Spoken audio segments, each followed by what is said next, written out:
Здравствуйте! Приветствую вас на канале Процветок. Сегодня мы будем говорить об огурцах, о том, как перевести их на второе плодоношение. Но сразу вам загадка. Загадка следующая. Каким способом в прошлом веке рекомендовали сделать что с огурцами, чтобы они переходили ко второму плодоношению? Жду ваши ответы к концу ролика. Ну, а сейчас начнем. Огород – культура любимая. Вот если вы рано посадили, неизменно что получается? Как бы плодоношение начинает угасать. Начинает угасать плодоношение, но ведь жизнь огурца не вечная. Поэтому хочется свежих огурчиков и в августе, и в сентябре, и в октябре. Но эти огурцы, которые мы посадили, например, уже в марте-апреле месяце, дать это нам не могут. Они уже как бы начинают уже стареть, если перевести на человеческий язык. Они начинают стареть, и, соответственно, плодоношение начинает уменьшаться. А что сделать для того, чтобы они возобновились и давали огурцы? Для этого существует всего лишь 3 способа. Это не так много. Это посев между плодоносящими огурцами новых огурцов. Второй способ – это повышенное удобрение, чтобы возродить наши огурцы к жизни. Третий способ – это выбор правильных сортов. Начнем по порядку.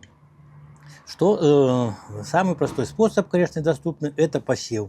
Между родами наших огурчиков высеваем новые огурцы. Для посева на второй срок плодоношения мы будем использовать ранние и очень ранние сорта огурца. Это Абсолют, Арктика, Валерия, Рестина.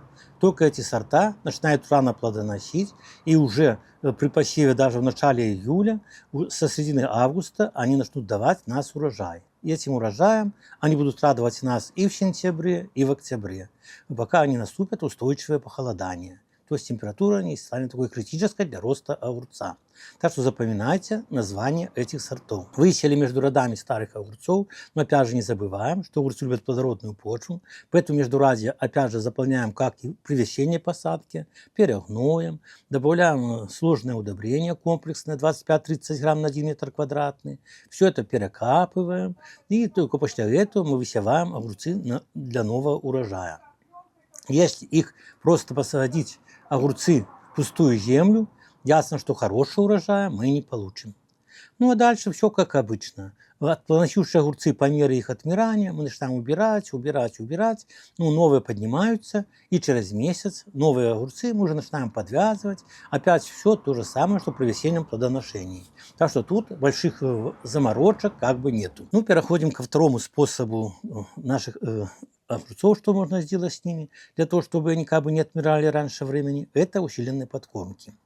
Усиленные подкормки что? Сразу первая подкормка будет делаться что? Для усиления корневой системы.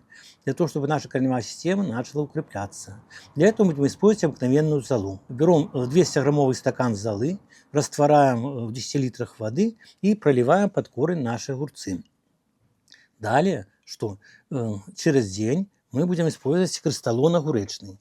Почему крестолон огуречный? Потому что в этом удобрении сконцентрировано, правильно сформировано выбор питательных веществ для наших огурцов, для того, чтобы они долго плодоносили. Растворяем там столовая ложка на ведро воды на 10 литров и проливаем наши огурцы.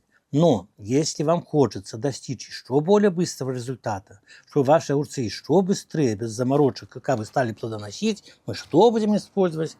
Конечно, растим овощи Процветок. Такой волшебный флакончик, 100 мл на 10 литров воды, растворили, проливаем огурцы. И здесь есть сенная палочка, которая будет защищать наши огурцы от инфекции. Здесь есть фолиевые кислоты, здесь есть аминокислоты, гуминовые вещества. Полезный комплекс, то, что полезно, будет для возрождения и повторного роста наших огурцов. Запоминаем. И третий способ, о котором я говорю в самом начале ролика, это выбор правильных сортов. Что заключается в выборе правильных сортов? Селекция огурца не стоит на месте, и выводятся новые сорта.